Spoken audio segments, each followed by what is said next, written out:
नमस्कार दोस्तों, स्वागत है आपका आपके अपने चैनल पोस्टल मिशन में। हम फिर से हाजिर हैं एक नई वीडियो एक नए टॉपिक के साथ।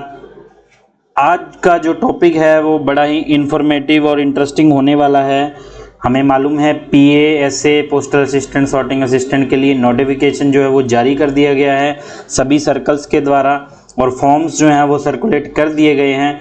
तो हमारी बहुत सारे स्टूडेंट्स की जो है कैंडिडेट्स की क्वेरी थी कि फॉर्म फिल कैसे करना है, कि उस पर एक वीडियो बनाया जाए। फॉर्म फिल करने में किसी को कहीं थोड़ी परेशानी आ रही थी, तो उसी के लिए आज हम आपके लिए जो है वीडियो लेकर आए हैं। इसमें फॉर्म फिल क्या करना है, क्या कुछ उसमें भरना है, कैसे भरना है, थोड़ा सा हम आपको जानकारी आपके साथ शेयर करेंगे। जिन्होंने तो अपने फॉर्म जमा कर दिए हैं टाइमली, बहुत अच्छी बात है। जिन कैंडिडेट्स ने फॉर्म जमा नहीं किए हैं वो जल्दी से जल्दी अपना फॉर्म जो है सबमिट करें फिल करके, और एग्ज़ाम की तैयारी को बूस्ट कीजिए। आपको जैसा कि मालूम ही है पोस्टल मिशन के द्वारा पेड बैचेस जो हैं वो चलाए जा रहे हैं और आगे भी शेड्यूल्ड हैं, और बहुत सारी वीडियोस जो है आपको हमारे चैनल पे प्रीवियस ईयर पेपर्स की और सबकी मिल जाएगी। तो आप हमें इन नंबर पर कांटेक्ट कर सकते हैं। फॉर्म के बारे में देख लेते हैं। ऐसा कुछ फॉर्म होगा, एनेक्स्चर 1 लिखा है, application form for limited departmental competitive examination, जिसे LDCE बोला जाता है, limited departmental competitive examination for PA circle office, post office और sorting assistant, railway mail service. Vacancy year 2025, 1/1/25 से 31/12/25। तो इसमें PA post office, PA circle और रीजनल ऑफिस, और RMS में सॉर्टिंग असिस्टेंट, तीनों के लिए ये फॉर्म सेम होता है, सेम एग्जाम होता है। ये सबसे पहले दिया है जो राइट साइड में अपर हैंड पर, ये यहाँ पर फोटो लगेगी आपकी, जो कैंडिडेट की इस पर फोटोग्राफ लगेगा। उसके बाद क्या क्या है फॉर्म में, पहले ये लाइन आपने इंपॉर्टेंट पढ़ लेनी है। All particular shall be filled in block letter. Block letter मतलब कैपिटल लेटर में आपने सारे जो हैं वो चीज़ें फिल करनी है, ताकि कोई भी गलती की गुंजाइश ना रहे। जैसा हमने आपके सामने एक डेमो बनाया है, फॉर्म फिल करके रखा है।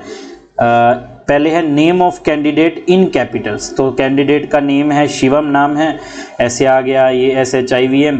अगर कुछ भी इसके साथ कुमार है, सिंह है, या जो भी होगा वो लगा सकते हैं, आपका जो भी डॉक्यूमेंट्स में नाम चल रहा है। उसके बाद जेंडर है, मेल है। ज़्यादा चीज़ें मुश्किल नहीं है, नॉर्मल हैं, लगभग लोगों ने भर लिया होगा, लेकिन फिर भी कुछ चीज़ें हैं बताने वाली, वो हम बता देते हैं। अगर किसी को जरूरत होगी तो वो देख सकता है वीडियो, उनके लिए है। डेजिग्नेशन मतलब कौन सी पोस्ट पर हम काम कर रहे हैं, हम MTS हैं, पोस्टमैन है, या GDS है, तो MTS है, जैसे शिवम है वो MTS है। फिर है नेम ऑफ डिवीजन। अब ये पंजाब सर्कल का नोटिफिकेशन है, तो इसमें नेम ऑफ डिवीजन क्या है, जालंधर। ये बंदा जालंधर डिवीजन का है जो शिवम है।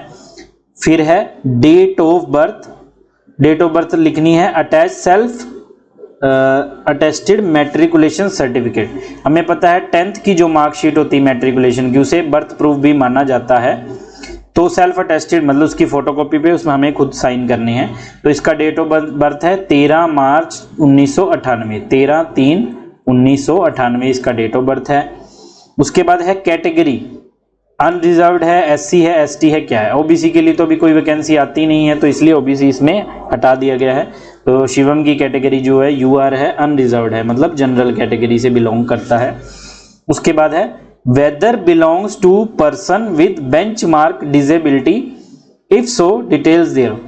अब इसमें पूछा है बेंचमार्क डिसेबिलिटी, जैसे कोई भी डिसेबिलिटी हो सकती है, फिजिकली हैंडीकैप्ड हो सकता है, आई से रिलेटेड जो है डिसेबिलिटी, किसी भी चीज़ से रिलेटेड हो सकती है। अगर वैसा कुछ होगा तो आपने यहाँ डिटेल फिल करनी है और उसका सर्टिफिकेट भी लगाना पड़ता है, बट शिवम नहीं है तो इसलिए इसे नो लिख दिया गया है। उसके बाद है date of entry in the department. ये जो आगे वाले कॉलम है बहुत इंपॉर्टेंट है, आपने ध्यान से देखने। Date of entry in the department मतलब वैसे तो GDS की सर्विस को बोलते हैं कि इसको गिना नहीं जाता है ना, इसलिए हम जहाँ भी फॉर्म फिल करते हैं, जैसे आई कार्ड बनवाते हैं, कुछ भी, वहाँ पर हम MTS की या पोस्टमैन वाली सर्विस स्टार्ट से लिखते हैं। लेकिन ये कॉम्पिटिटिव एग्जाम का फॉर्म है, इसमें डेट ऑफ एंट्री वही आएगी जब आपने GDS ज्वाइन किया था डिपार्टमेंट ऑफ पोस्ट में, 14, 15, 16, 17, 18, 19 जब भी ज्वाइन किया था, ठीक है। तो शिवम ने ज्वाइन किया था 25/6/2018, 25 जून को इसने ज्वाइन किया था 2018 में। उसके बाद अभी ये क्या है, MTS है। अगला कॉलम है डिटेल ऑफ पोस्ट हेल्ड सब्सटेंटिवली, मतलब अभी कौन सी पोस्ट जो उसने पोस्ट हेल्ड करी हैं जीडीएस के बाद, डेट ऑफ एंट्री होगी उसके बाद कौन कौन सी पोस्ट उसने हेल्ड करी हैं। तो पे लेवल मैट्रिक्स दिए हुए हैं, लेवल 1, लेवल 2, लेवल 3। अब इससे आपको ये भी क्लियर हो जाना चाहिए जीडीएस के हिसाब से नहीं है, मतलब जीडीएस के बाद जो प्रमोशन ली गई है, क्योंकि लेवल 1, 2 जो लेवल 1 होता है वो एमटीएस का होता है 1800 ग्रेड पे, लेवल 2 जो होता है वो एलडीसी का होता है 1900 ग्रेड पे, और लेवल 3 जो होता है वो पोस्टमैन का होता है 2000 ग्रेड पे जिसे बोला जाता है। तो इसमें पूछा गया है लेवल 1, 2, 3 किस में अभी बंदा काम कर रहा है, हो सकता है वो एमटीएस था फिर पोस्टमैन बन गया हो। तो अब शिवम क्या है, लेवल 1 में एमटीएस है और ये 12/2022 को एमटीएस बन गया था, एज ए एमटीएस इसने ज्वाइन किया था 22 दिसंबर 2022। उसके बाद है detail of regular engagement as Gramin Dak सेवक, जीडीएस की कितनी आपकी सर्विस थी और एंगेजमेंट पूछी है। तो इसने 25/6/2018 को ज्वाइन किया था और 21/12/2022 तक इसने काम किया एज अ जीडीएस। 22 दिसंबर 2022 को वो एमटीएस बन गया। तो इसके बाद इसकी जो टोटल सर्विस लेंथ लिख देनी है आपने 4 ईयर 5 मंथ टू 26 डेज। अब ये सर्विस कैसे कैलकुलेट करनी है, जिस दिन को ज्वाइन किया है उस दिन को तो काउंट करना है, ठीक है, और जब तक उसने काम किया है वो दिन भी काउंट करना है। तो 18 से 22 4 साल तो ये हो गए, और छठे महीने से 11 महीने तक 5 महीने हो गए। उसके बाद दिन गिनने हैं, तो दिसंबर के 21 दिन और 25 नवंबर के बाद नवंबर के 5 दिन, तो ये 26 दिन हो जाएगा। अपने दिन गिनने में कुछ भी गलती नहीं करनी है, बहुत आसान है। अगर आपको फिर भी कुछ डाउट रहता है आप हमें पूछ सकते हैं कॉल करके, व्हाट्सएप के माध्यम से। अगला कॉलम है total eligible service as on 1/1/2025, क्योंकि एलिजिबिलिटी की डेट जो है वो कट ऑफ डेट 1 जनवरी से होती है कोई भी साल की। कभी कभी रिलैक्सेशन दे दिया जाता था पुराने टाइम में 31 मार्च तक, लेकिन अभी वो चीज बंद कर दी गई है। तो अभी टोटल एलिजिबल सर्विस पूछी गई है 1/1/25 तक। टोटल आपको बतानी है जीडीएस से लेकर अब तक। तो शिवम ने जो है 2018 में जीडीएस ज्वाइन किया था और अभी 31 दिसंबर 2024 तक हमें बतानी है। 1/1/25 पूछा है तो 1/1/25 को इंक्लूड नहीं करना है, 31/12/2024। ये कंफ्यूजन आपको नहीं होनी चाहिए, फिर समझा देते हैं। सर्विस जो है इसने पूछा है 1/1/25 तक, मतलब 1 तारीख को इंक्लूड नहीं करना है, इसका मतलब है 31 दिसंबर 2024 तक। तो 2018 से लेकर 2024 तक उसको 6 साल हो गए, 6 महीने हो गए और 6 दिन, ये उसकी टोटल सर्विस काउंट हो गई। उसके बाद है total service in post in level 1, 2 and 3 of the pay matrix, जो हमने बताया था लेवल 1, 2, 3 एमटीएस पोस्टमैन जो भी है। अब जीडीएस से लेकर अब तक की पूछ रही, लेकिन अब बतानी है एमटीएस से लेकर। तो 22 में उसने एमटीएस ज्वाइन किया दिसंबर में और 24 तक गिनना है, तो 2 साल हो गया।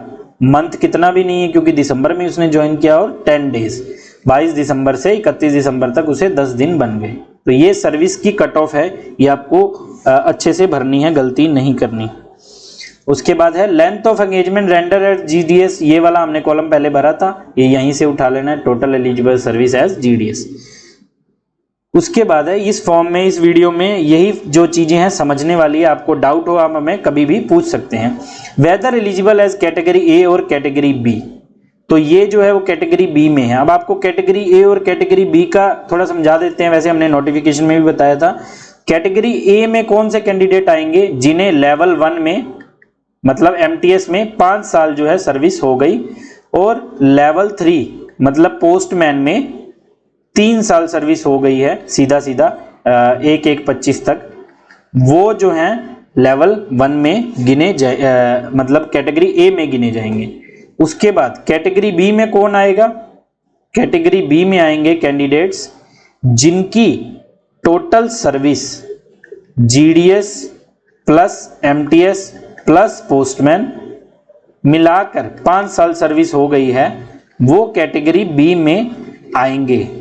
जैसे कि शिवम को जो है एमटीएस से 5 साल नहीं हुए, लेकिन जीडीएस और एमटीएस की सर्विस मिलाकर उसे 5 साल हो गए, तो वो कैटेगरी बी में आ गया है। तो पहले प्रेफरेंस कैटेगरी ए को होती है, फिर कुछ वैकेंसीज बचती हैं तो वो कैटेगरी बी में बांटी जाती हैं। तो आपको ये कैटेगरी का जो फंडा है वो समझ लेना है, ठीक है। ये शिवम कैटेगरी बी में है। Whether working in APS army postal service नहीं है। वेदर एनी पेनल्टी और डिसिप्लिनरी प्रोसीडिंग पेंडिंग, मतलब किसी की कोई चार्जशीट ड्यू है, किसी को कोई पनिशमेंट मिली है इंक्रीमेंट स्टॉप की, अगर वैसा कुछ है तो आपने लिखना है, वरना नो कर देना है।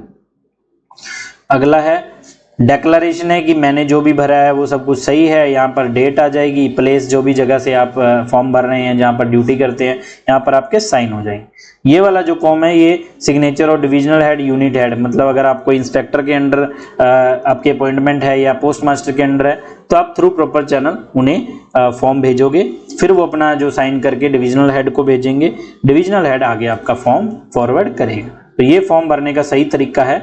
उसके बाद एनेक्स्चर 3 में है order of preference. Order of preference बड़ा ही सिंपल है, इसका मतलब है कि इसमें दो तरह की प्रेफरेंस है, ठीक है। पहले तो आपको सिलेक्ट करना है कि आपने कौन सी कैटेगरी के लिए फर्स्ट प्रायोरिटी देनी है, सर्कल ऑफिस रीजनल ऑफिस के लिए पीए लगना है, पोस्ट ऑफिस के लिए लगना है, या आरएमएस के लिए सॉर्टिंग सिस्टम। तो 1 2 3 में जैसे शिवम ने लिख दिया कि मुझे सर्कल ऑफिस रीजनल ऑफिस दूसरे नंबर पर प्रायोरिटी है, पहले नंबर पर नॉर्मल पोस्ट ऑफिस और तीसरे नंबर पर आरएमएस, तो ये आपने ऑर्डर ऑफ प्रेफरेंस ऐसे भरना है। उसके बाद प्रेफरेंस नंबर 1 2 3 4 5 जितनी भी आपके सर्कल में डिविजन्स होंगी उतनी प्रेफरेंस आपको भरनी पड़ेंगी, वो आपकी मर्जी, आप पहली प्रेफरेंस कुछ भी भर सकते हैं, ठीक है। जरूरी नहीं कि ये जलंधर डिवीजन में काम कर रहा है तो ये पहली प्रेफरेंस जलंधर ही भरेगा, ये अपनी मर्जी से कुछ भी भर सकता है। जैसे इसे लगता है मुझे पहले पटियाला डिवीजन भरना है, फिर संगरूर डिवीजन भरना है और फिर अमृतसर डिवीजन भरना है, इसकी मर्जी है, ये कितने भी जो है अलग अलग डिविजन्स प्रेफरेंस वाइज भर सकता है। लेकिन से ये चीज़ याद रखनी है, candidate should mention all preference, कोई भी ब्लैंक नहीं छोड़ना है कि मुझे तो 4 ही डिवीजन में जाना है उसके बाद मैंने नहीं जाना।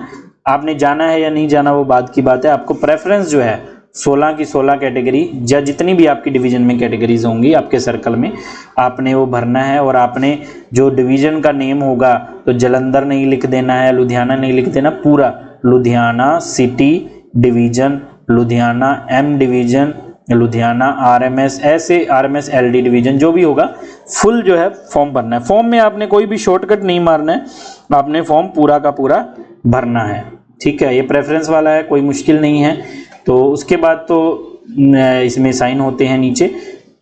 ये फॉर्म भी आपने उस जो है जो अप्लाई करते हैं फॉर्म के साथ भर के भेजना है, ये फॉर्म दोनों ही जरूरी हैं।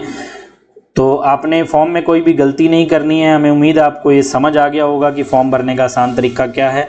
सर्विस का जो मेन क्राइटेरिया है वो आपने गलत नहीं करना है, आपको पता होनी चाहिए आप एलिजिबल हैं, कैटेगरी ए में हैं, बी में हैं।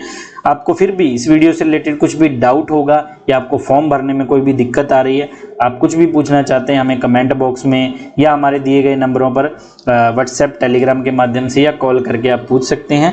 पोस्टल मिशन की टीम आपके लिए हमेशा अवेलेबल है और आप अपनी तैयारी ऐसे ही बूस्ट करिए और अपने साथियों के साथ भी वीडियो को ज़्यादा से ज़्यादा शेयर करिए ताकि उन्हें भी जो है जानकारी मिल सके। उम्मीद करते हैं आपको वीडियो पसंद आई होगी और हम जो हमारी प्रीवियस ईयर क्वेश्चन पेपर्स की वीडियो हैं, इंपॉर्टेंट टॉपिक्स हैं, 50+ क्वेश्चंस वाली हैं, वो आप सारी वीडियोस देखिए, आपको उससे बहुत फ़ायदा मिलेगा और हम आपके अच्छे भविष्य की कामना करते हैं। मिलेंगे अगली वीडियो में, तब तक के लिए हंसते रहिए, मुस्कुराते रहिए, खुश रहिए। धन्यवाद।